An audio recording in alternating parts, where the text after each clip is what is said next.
नमस्कार मित्रांनो, आजच्या व्हिडिओमध्ये आपण जगप्रसिद्ध पुस्तक रिच डॅड पुअर डॅडचा छोटासा पण अगदीच महत्त्वाचा असा सारांश पाहणार आहोत. या पुस्तकात लेखकाने दोन वेगवेगळ्या विचारसरणीच्या वडिलांकडून मिळालेल्या आर्थिक शिकवणीबद्दल सांगितले आहे. त्यातले एक म्हणजे रिच डॅड आणि दुसरे म्हणजे पुअर डॅड.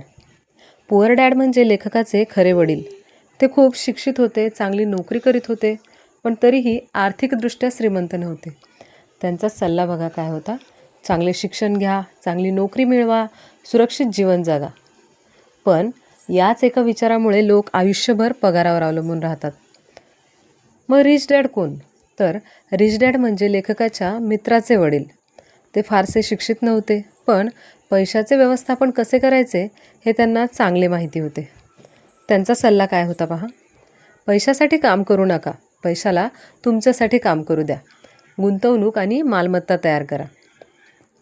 या पुस्तकातून आपल्याला मुख्य शिकवण अशी मिळते की ॲसेट्स आणि लायबिलिटीज समजून घ्या.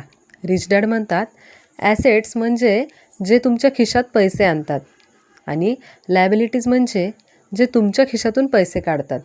जसे की भाड्याने दिलेले घर ॲसेट, महागडी कार लायबिलिटी. मग यासाठी आर्थिक शिक्षण फार महत्त्वाचे.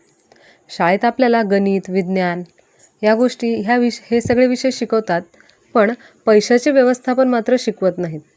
म्हणून आर्थिक शिक्षण स्वतः घ्यावे लागते. आपण पैशासाठी नाही तर शिकण्यासाठी काम करायला हवं. रिच डॅड सांगतात की सुरुवातीला अनुभव आणि कौशल्य मिळवण्यासाठी काम करा, कारण हे कौशल्य पुढे पैसा कमवायला मदत करतात. गुंतवणूक करा. पैसे फक्त साठवून ठेवू नका. शेअर्स, व्यवसाय किंवा मालमत्तेमध्ये गुंतवणूक करून पैशाला वाढवा. या पुस्तकाचा मुख्य संदेश असा आहे की फक्त नोकरी करून श्रीमंत होता येत नाही, तर पैशाचे योग्य ज्ञान, गुंतवणूक आणि ॲसेट्स तयार केल्याने आर्थिक स्वातंत्र्य मिळू शकते.